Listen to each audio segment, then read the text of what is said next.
segunda y ya última entrevista del programa. Tenemos el lujo de tener acá con nosotros a Néstor Pitrola. Él es sindicalista, político argentino, es dirigente del Partido Obrero y fue diputado nacional por la provincia de Buenos Aires.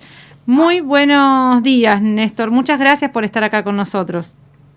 Al contrario, gracias a ustedes. Buen día a todas y todos los que nos escuchan. Gracias a usted, gracias a usted. Bueno, el motivo de esta entrevista, bueno, estamos analizando toda la cuestión social, los movimientos sociales, la cuestión laboral. Bueno, usted como dirigente del Partido Obrero y sindicalista, ¿cómo ve más que nada la situación de la clase trabajadora, del movimiento de los trabajadores? ¿Qué está pasando? Bueno, es muy vasto, pero empecemos por lo que ha conmovido al país en los últimos 10 días, que es el acampe piquetero que se ha producido, calculamos con unas 70 o 80 mil personas en todas las provincias del país. ¿Por qué? Repercutió mucho el acampe en la 9 de julio, donde pasaron 30 o 1000 o más miles de personas en 2 días, pero eso se ha dado en Rosario, en Córdoba, en Mendoza, en todas las provincias del país. Sí. Desde Jujuy hasta Tierra del Fuego, incluso hay dos compañeros presos y una compañera con orden de captura en la provincia de Jujuy. Sí. Sabemos que ahí es una especie de dictadura del gobernador Gerardo Morales que prohíbe las manifestaciones callejeras. Que la izquierda ha crecido mucho en Jujuy. ¿Cómo? Que la izquierda tiene mucho peso en Jujuy, han crecido mucho. Bueno, desde luego, de 3 diputados sacamos 1 y le ganamos por 1/10 al Partido Justicialista de Jujuy en la elección, con lo cual, bueno, ahí el Frente de Izquierda y el Polo Obrero tienen una inserción muy importante. Ahora, vamos al centro del problema. Esto es el emergente de un cuadro nacional. Estos miles de personas son el movimiento de desocupados que se ha independizado del gobierno, que tiene un fuerte mecanismo de contención con organizaciones oficialistas, que tienen funcionarios en el Ministerio de Desarrollo Social y que tiene un fuerte operativo de contención con todas las alas del sindicalismo histórico, desde DAER hasta el degenerismo, de la CTA, pasando por Pablo Moyano, por Yasky, los distintos sectores que están todos integrados al gobierno y de espaldas a lo que está pasando en la masa de millones de trabajadores argentinos, que están sufriendo una inflación galopante, un estancamiento económico, porque hemos tenido un rebote, que dicen importante o lo que fuera, pero respecto de la caída brutal de la pandemia y cuarentena del 2020. Es decir, acá tenemos un problema de puestos de trabajo, de precarización laboral, de caída del poder adquisitivo de trabajadores activos, y no hablemos de jubilados, claro, de desocupación estructural y de una pobreza. El otro día, mientras estaba en la acampe, salió el índice de pobreza, 17,5 millones de argentinos, 37,5% de la población, pero esto es al 31 de diciembre. Si usted mira la inflación de enero, febrero y marzo, esto es completamente explosivo. Este es el cuadro de los trabajadores. Ahí vi que la CGT, que ha publicado hoy, considera que la inflación de marzo va a ser 6,8%. Y dice, advierten, esto es una cosa pavorosa porque es una marcha del 75-78% anual de inflación. ¿A dónde vamos? No, es muchísimo. Y la CGT dice, advierte esto, ¿pero qué hace? ¿Qué ha hecho para defender el salario, para defender las jubilaciones, para luchar por un cambio que signifique la creación de puestos de trabajo y no la permanente desinversión y fuga de capitales? Al contrario, apoya el gobierno, apoya el pacto con el FMI. Este es el núcleo del cuadro político nacional. Y si usted mira que los acuerdos con el FMI tienen una característica al mismo tiempo recesiva e inflacionaria, porque como lo que quieren es recaudar para pagar la deuda, y al mismo tiempo detener el movimiento económico para tener los dólares que no hay hoy en el Banco Central, bueno, cóctel de todo esto es una situación socialmente insoportable. Y bueno, esta es la primera mirada que da el Partido Obrero, que es un diagnóstico creo que sale a la vista. El gran tema es cómo nosotros trabajamos, apoyando cada lucha de los trabajadores y constituyendo una alternativa política, que en eso consiste el Frente de Izquierda, ¿no?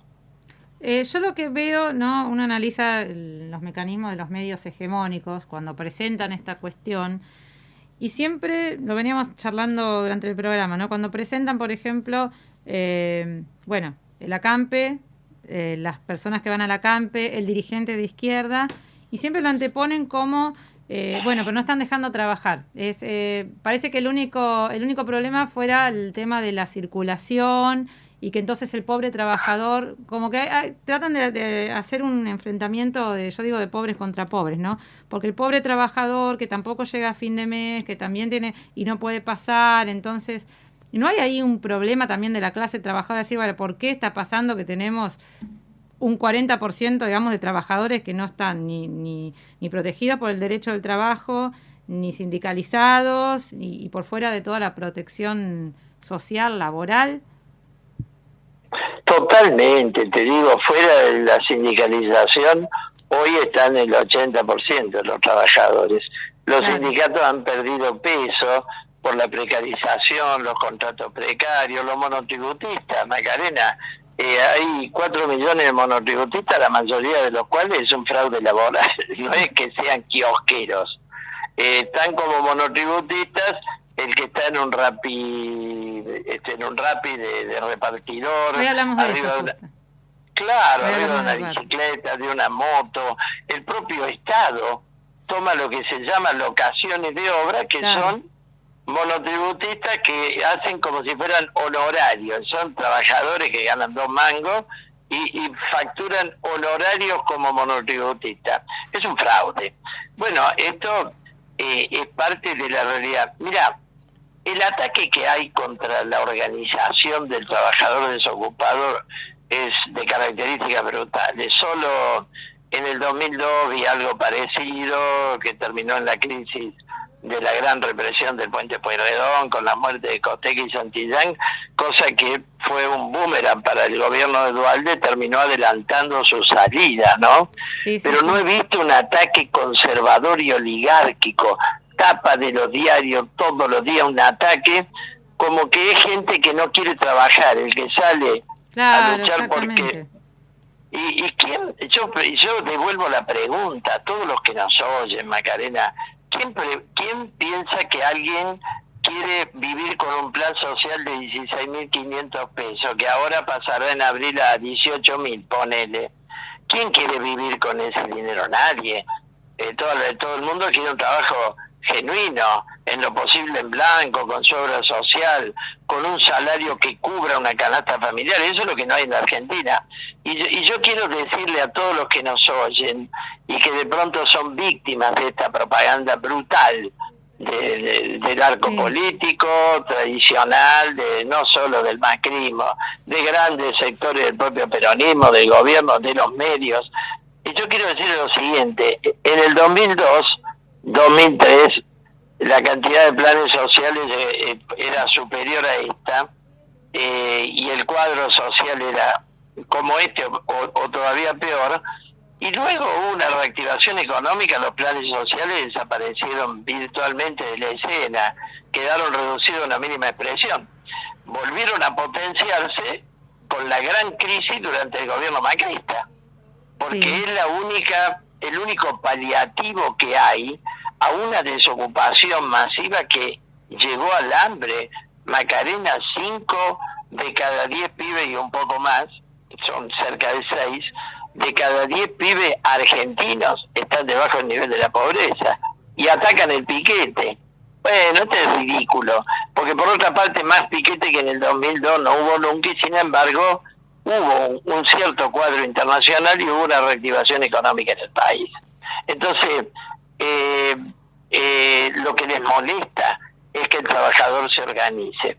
Y nosotros, desde luego, estamos estamos en la reivindicación inmediata. El Polo Obrero hoy es muy protagonista de toda esta lucha. Sí, sí. Lo mismo nuestras agrupaciones sindicales, los sindicatos combativos que hemos creado un nucleamiento, el plenario del sindicalismo combativo, que agrupa a todo el sindicalismo independiente, realmente clasista, que defiende al laburante, independiente de todas las variantes de la burocracia que está metida con el gobierno. Porque tenés algunos que hasta critican al gobierno y hasta critican al pacto con el FMI, pero siguen en el gobierno. Es un nivel de hipocresía realmente muy grande. Y otros, como Luis Delía, me enteré que ha pasado acá por el programa, Sí, hoy está defendiendo el acuerdo con el FMI y ataca al propio movimiento piquetero, lo cual es una vergüenza cuando él fue puesto preso y abandonado por sus propios compañeros del Frente de Todo cuando estuvo en la cárcel por chocar con la policía alrededor de un crimen de un compañero de ellos. Entonces, esta cooptación no conduce a ningún lado. Creo que el gobierno está en una crisis muy severa, dividido, debilitado, y un peronismo, yo diría, que muestra otra vez los síntomas de agotamiento que tiene, porque no es un peronismo capaz de recuperar los recursos estratégicos del país, de recuperar el control del comercio exterior, de recuperar el control de la banca y terminar con la fuga de capital. Es impotente frente a todo. Nos hemos seguido endeudando. Siguió la fuga de capital, están los números, 24.000 y pico de millones de dólares. Se han seguido fugando durante el gobierno de los Fernández, de Alberto y de Cristina y de Sergio Massa. Entonces, los planteos de salida del Frente de Izquierda, que es establecer un control soberano del comercio exterior, tener una banca pública única para volcar el ahorro nacional a la inversión, naturalmente terminar con el trabajo en negro, recomponer el sistema jubilatorio, que está destruido desde la rebaja de aportes patronales de los tiempos de Menem. Pero nada de eso ha revertido ni el kirchnerismo ni el peronismo en su conjunto. Esto es un balance muy importante que tiene que hacer la población, particularmente los trabajadores, que creo que somos la mayoría de los argentinos. Sí, ¿usted cree que hay, porque se está hablando también de, nosotros estuvimos analizando un par de encuestas, que bueno, todavía es muy pronto, pero se habla mucho del crecimiento de figuras como Milei, que creemos que responde el mismo sistema, ¿no? Que no es casual que figuren ahí. Y hoy hablábamos justamente de eso, se trató nuestra editorial, que hablaba de los rapis de Milei, de estos chicos, para poner un trabajador, típico trabajador por ahí precarizado, desprotegido, que usted también mencionó, que se ven por ahí tentados por estas salidas que se presentan como antisistema, que son más de derecha, ¿no? Evidentemente de derecha. ¿Cómo lo ve a esto? ¿Cómo eso se podría por ahí canalizar y decir, no, la alternativa no es la derecha, sino todo lo contrario, es la izquierda? Bueno, el punto de partida es que esta gente tiene dos caras de la moneda. En un sentido es una payasada inviable y en otro sentido es francamente alarmante. Lo primero que hay que hacer es caracterizarlos. Son representantes de capital financiero. Milei es empleado del grupo Ernequian, alto asesor financiero de uno de los 10 principales grupos económicos argentinos. Por eso él sortea la dieta de diputado y ni siquiera va a las sesiones, ha ido a una, dos, no trabaja como diputado. Total, él es un ñoqui del grupo Ernequian, de lo más poderoso del capitalismo argentino. Primer tema. Con lo cual, oposición a la casta política, es un representante concentrado de la casta política. Vamos ahí, primer tema. Cuando ataca al movimiento piquetero, dice que los planes lo tienen que manejar los intendentes, dijo el otro día. O sea, es funcional al ajuste del FMI y es funcional a los punteros del Partido Justicialista, del radicalismo, de los que nos gobiernan hace 30 o 40 años en la Argentina. Esto es el primer punto. Ahora, tiene planteamientos alarmantes, porque plantean una hipótesis de choque social entre la población entre sí. armar brigadas antipiqueteras. Bueno, es terrible. Son planteos que así empezó el nazismo. Naturalmente no le damos esa estatura política, pero hemos visto en América Latina los Bolsonaro, hemos visto a Donald Trump, bueno, estamos viendo cosas de todo tipo. Tampoco hay que tomarlo con liviandad. Claro. Nosotros los combatimos profundamente, incluso en el plano teórico y económico, porque Milei ha planteado la dolarización. Imagínate que con un país que no tiene dólares en el Banco Central, la desaparición del peso significaría dolarizar los depósitos, la LELIQ, dolarizar el circulante con el que nos movemos todos los días, con el que es necesario pagar los sueldos, comprar el pan o la carne. Para eso no tenemos los dólares en el Banco Central, entonces tendría que haber una hiperinflación previa o una super mega devaluación, pedir cuantiosos créditos, tener la autorización de la Reserva Federal Norteamericana, que es el organismo emisor, y transformarnos definitivamente en una colonia de Wall Street. Bueno, hay que desnudarlos. Eso es el ajuste más brutal. Solo se podría aplicar con método de guerra civil y probablemente fracasaría. Entonces, sí. ¿De qué estamos hablando? Es gente que no es seria, tiene muchos recursos económicos, camina por los medios sin que nadie le dé debate, realmente alarmante. Néstor, acá mi compañero Gabriel Coco le quiere hacer una pregunta. Sí, cómo no. Hola Néstor, ¿cómo le va?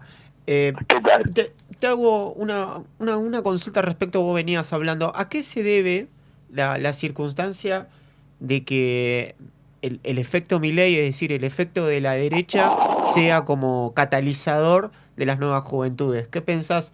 ¿Es algo a nivel internacional o es un fenómeno de superficie? ¿Está alimentado por otros sectores más allá de esto, lo que vos decías que expresa Ernequian? Yo creo que hay una cuestión muy profunda, que es la descomposición capitalista. En etapas, ¿de dónde nació el nazismo, el fascismo, el franquismo en España? De la crisis del 30. Claro. Absolutamente.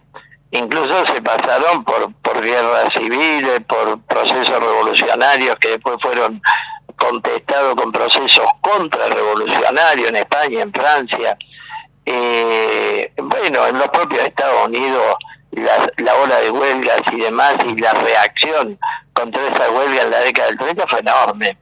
Entonces, en las épocas de aguda crisis capitalista, que son épocas de guerra y revoluciones, surgen fenómenos como esto. Esto no es casual. Tenemos un capitalismo que está marcado por las guerras comerciales y devaluaciones, por una desocupación y un hambre mundial sin precedentes de más de 1.000 millones de personas, y por guerras bélicas. Tengo una pregunta más. Antes de Ucrania, que sí, ahora nos tiene metido a todo el mundo en una crisis, porque es una guerra de un alcance internacional, sí, brutal, y va a tener muchas consecuencias aún después de terminar la guerra, que no sabemos cuándo ni en qué termina. Pero antes de eso tuvimos la guerra en la ex Yugoslavia, sí, tuvimos la guerra en Siria, la guerra en Irak, la guerra en Libia, la guerra en Yemen, las permanentes agresiones del Estado israelí al pueblo palestino. Es decir, estamos en un sistema y ahora se están reforzando todos los presupuestos militares, que significa el crecimiento no de las fuerzas productivas, sino de las fuerzas destructivas de la humanidad. Alemania votó 100.000 millones de euros de crecimiento, Estados Unidos otro tanto, un crecimiento de un 4% de un presupuesto que son 800.000 millones de dólares anuales, una cosa que no entra en la cabeza humana. Y bueno, esto es el capitalismo que tenemos hoy. Y estas tendencias derechistas, protofascistas, están marcando esa descomposición de un sistema. Creo que el problema del socialismo, la barbarie, como marcó una gran revolucionaria que fue Rosa Luxemburgo, está más a la orden del día que nunca. Nos están llevando por un camino de autodestrucción y de destrucción del planeta. No es casualidad que la cuestión ambiental haya pasado a uno de los primeros planos de la agenda mundial de un capitalismo que no encuentra la vía para no destruir definitivamente el planeta, ¿no? ¿Qué opinión tenés, digamos, en este relato que vas construyendo respecto a esto de la renta universal? Esto de que también, además del tema de la guerra y el tema de estos, digamos, liderazgos de derecha, digamos, autoritarios, el tema de la renta universal, de decir, se acabó el trabajo y a partir de ahora cobras algo y nada más. ¿Cómo lo desarrolla la izquierda ese argumento? Bueno, es la teoría, digamos, la política del Banco Mundial. Claro. ¿No es cierto? Es una red, una malla de contención ante lo que ellos consideran la inevitabilidad de una desocupación altísima, estructural, de un completo empobrecimiento de los pueblos, de una completa precarización laboral, de la vuelta a las condiciones que ellos llaman productividad en su eufemismo, pero son las condiciones del siglo XIX, como la reforma laboral de Temer, después del golpe en Brasil contra Dilma Rousseff. Sí. Bueno, esto es lo que yo opino de la renta universal. Los planteos centroizquierdistas en la Argentina son vergonzosos, por eso han terminado integrados los Carrió y todo lo demás a la derecha o al propio Frente de Todos, distintos aspectos de una centroizquierda que se ha hundido y cuya tesis era el ingreso mínimo universal.